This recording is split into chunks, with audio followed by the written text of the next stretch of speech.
Hello, everyone. This is Chala, CEO and founder of the Repositioning Expert. Welcome to my first Tuesday tea time in 2025. I am so excited. Let me take a sip. That's kind of like finished, but anyway, let's just pretend. I am so excited to start this year. I spent the holidays with my parents. They're both elderly. They live in different cities. It's been so wonderful. I did a huge, undertook a huge accomplishment. I started learning something called TM, which is Transcendental Meditation.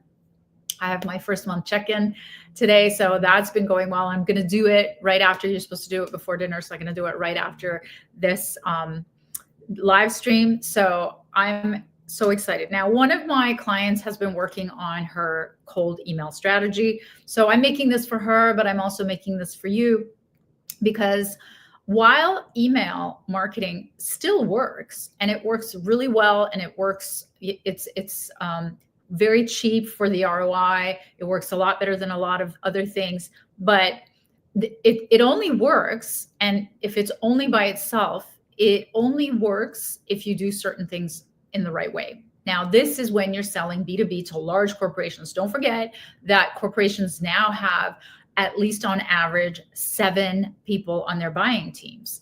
You're not just selling to one person, you're selling to all these different stakeholders. Everybody has objections. Everybody has to do their own research.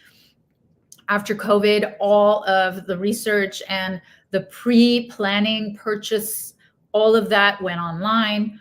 It's all about the content marketing and so on. So let me just take you through how I've worked with email marketing and cold email marketing to open doors. And especially, even though I haven't worked in corporations, in the large corporations that I used to work at for 15 years, the principles are still the same. So even though there's so much technology in terms of finding out way more information about who to talk to and how to get to them, information is everywhere. You can find that information, but it's once you're even in their inbox, how are they going to open you? So the bounce rates, are high because if you don't write it properly, there's firewalls. Reply rates are horrible. The statistic that I'm giving you is like more than half, 56% never even get looked at or get a reply. And then there's the email deliverability, all of the other stuff that I talked to you about, and standing out. Really, that's really the biggest issue. Is just people are getting hundreds and hundreds of emails every day. Yours is just going to be one from another vendor. So how do you stand out if they don't know you? And by the way, that's one of the ways to stand out is, to make sure that they know you, that they've met you, that they've talked to you. And how do you do that is you get in their world. And in order to do that, you have to be really specialized in one industry and constantly be networking and be in their world. So I'm getting ahead of myself now. Let's first talk about the email itself. Highly personalize an email if it's going to be impactful, interesting, relevant, and it's going to be opened and will even get you a meeting. What do I mean by personalized? No, I don't just mean find out the name of the person that you're trying to target, at least one of the 7 people that are on the buying team. No, that's just basics. If you don't even have that, you shouldn't even be writing that email. That's the basic. Now, how else should it be personalized? It should be personalized to their industry, to their company, to their stage of purchase, to anything that's happened that you found out in the news, from their social media, or through the grapevine, of anything that will make them more interested in buying. So buying signal is something that you definitely need to look for and include in the email. So this could be, I heard your RFP is coming up, or I see that you've just opened up a new division in our city, or you're already working with my biggest competitor in this city, and I thought I should introduce myself. Or knowledge about their pain point because you're an expert in that industry's pain point around what you do. and knowledge around their specific way that they use their services. So something like, I know you have in-house blah, blah, blah, that goes through so-and-so. And here is the problem. Now, number two way of, getting like highly personalizing is not just knowing the names and knowing the flow and knowing the problem, but the next step is to get their attention. Because remember, if you don't get the attention, the email can be spot on, it can be researched to death, it can be really what they need. But if you don't get their attention and it just goes into their like this black abyss that people delete in their inbox, it's not going to help. So the subject line is where you got to hit. And in the body, has to be super concise and mention all those things that I talked about in the previous point. So how do you get their attention in the subject line? I love quoting their soundbite of pain. So for example, one of my clients used this, hospital wing closed due to missing cleaning staff, ? That is exactly their pain. This was a commercial cleaner, industrial cleaner, and their biggest clients were hospitals, and the hospitals were closing wings because most of their cleaners, which were outsourced, kept calling in sick because the industry has such high turnover of cleaners. And my clients' turnover was 400% less than the industry standard. So that was something that we used as a positioning tool. So one of the things that I have to tell you that I've seen used a lot, which I don't think works at all, it definitely doesn't work on me, is when people criticize your business, or when vendors are trying to criticize the prospect's appearance, business, something in the way that they're doing it, because I feel that puts the buyers back up. I don't think that's an effective way. I think a better way to say that is to get curious and to introduce the results that you've had in that alternate method or that superior method with somebody else that is in their industry. So that's an indirect way of saying, I can also help you. I know you have that problem.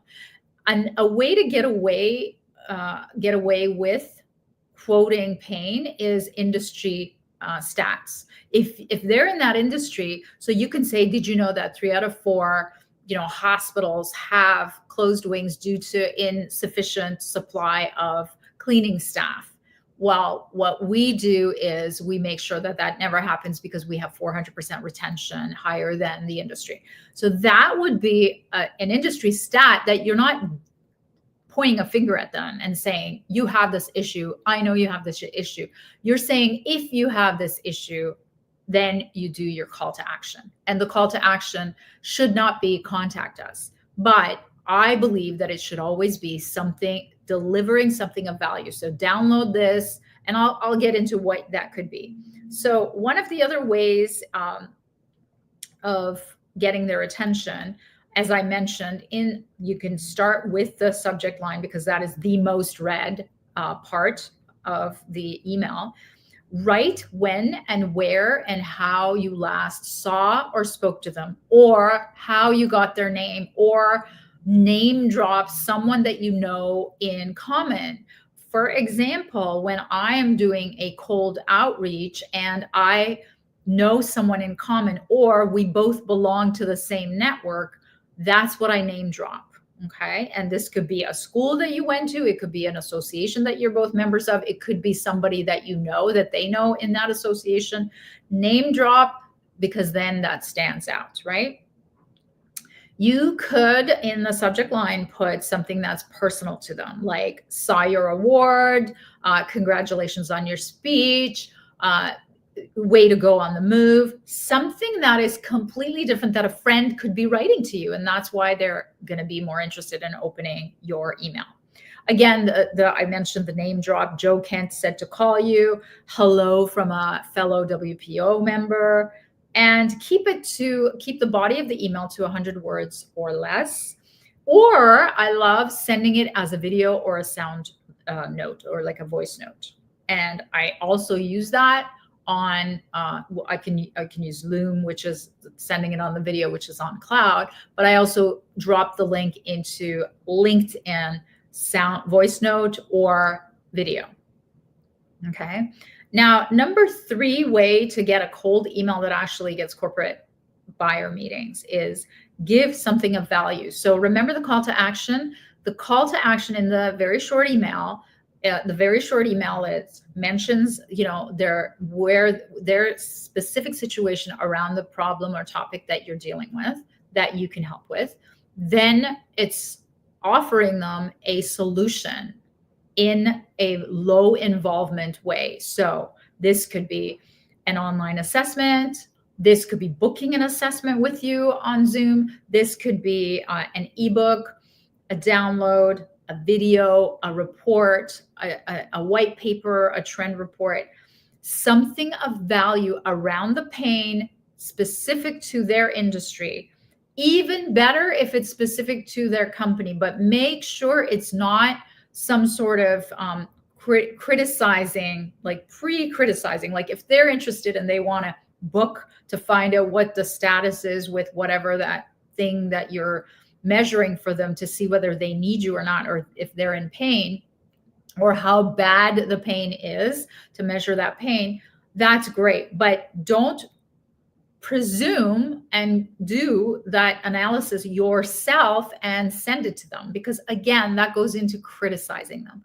And I have never seen that work well. Maybe it works well with, some industries, some companies. I know as a corporate buyer that used to drive me insane. One, it's telling me I don't know how to do my job if I'm not in the market to buy, or if I don't feel any pain, or I don't see any issue with that.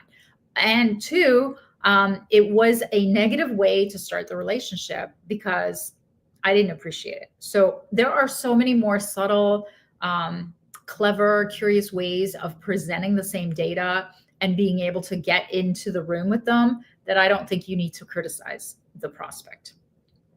So never do cold email. So I told you about the give something of value. Now, the last one is never do cold email marketing by itself. So the reason why I say that is because cold email campaigns by themselves are huge machines. Like if you're a huge company, you have tens and thousands of names and email addresses that have been vetted, they're segmented, they have the same pain, great. You can do a full-on email drip campaign until the cows come home, and that's great. But the kind of clients that I work with and the kind of corporate meetings they're trying to get, they are not mass efforts. These are single hand curated, personally introduced, very, very specifically crafted custom emails. So I don't recommend email drips that are generic, that go out to everyone. I do not recommend that for my clients and for the type of clientele that they're going after, which are large corporate buyers.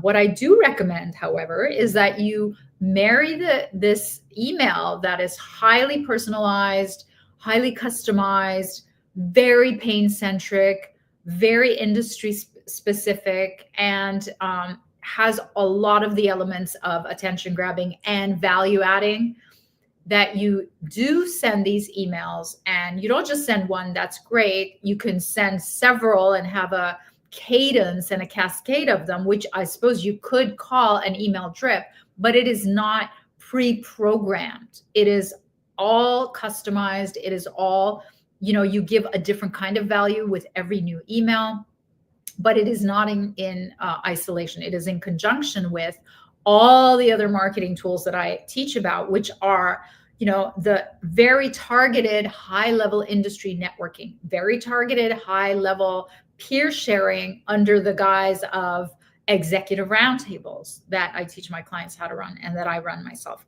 Thought leadership content. You have to be putting out content about the pain and the solution to the pain, and giving stories and examples of case studies of people that you've helped in the same pain. You have to be sending door openers, like for the industrial cleaner, the door opener that we came up with was the iconic white glue bottle, and the messaging was, our staff sticks with us, so your hospital rooms will never have to go unopened because they're not cleaned.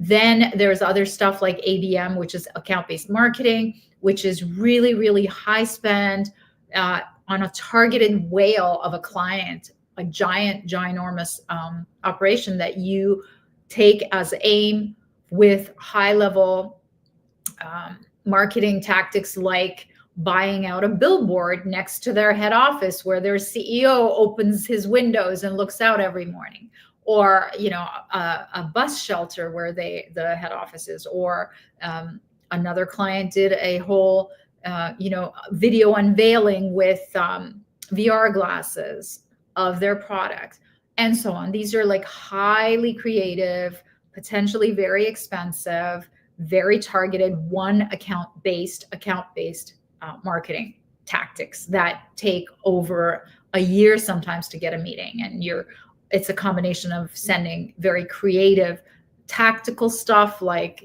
actual things, or doing like high level advertising, like I said, in terms of being able to interact with them and intercept them where they are. So those are some of the things that you should be doing. Cold emails by themselves, they don't get opened and they don't get noticed. But if you do all of these things that I'm telling you, there's always hope. And you could always do, the follow-up where you actually go and meet them in their world, or you're following up to do a call to say, did you get that thing that I sent you in the cold email, right? You don't call it a cold email, but you say, did you get that trends report? Did you get that analysis? And if you haven't been able to capture them with the cold email, then they're like, oh, okay, well, I just met you in the real life in, your marketing sun, which is what I call your marketing plan. I just met you in real life. I just networked with you. You came up to me after my speech for the association. You introduced yourself, and I asked you, oh, did you get that email that I sent featuring your competitors' top 10 best-selling features? Who's not going to want to read that? Even if it's slipped by, you now have an excuse to call them, contact them, and when mention it, bring it up when you meet them in person in real life.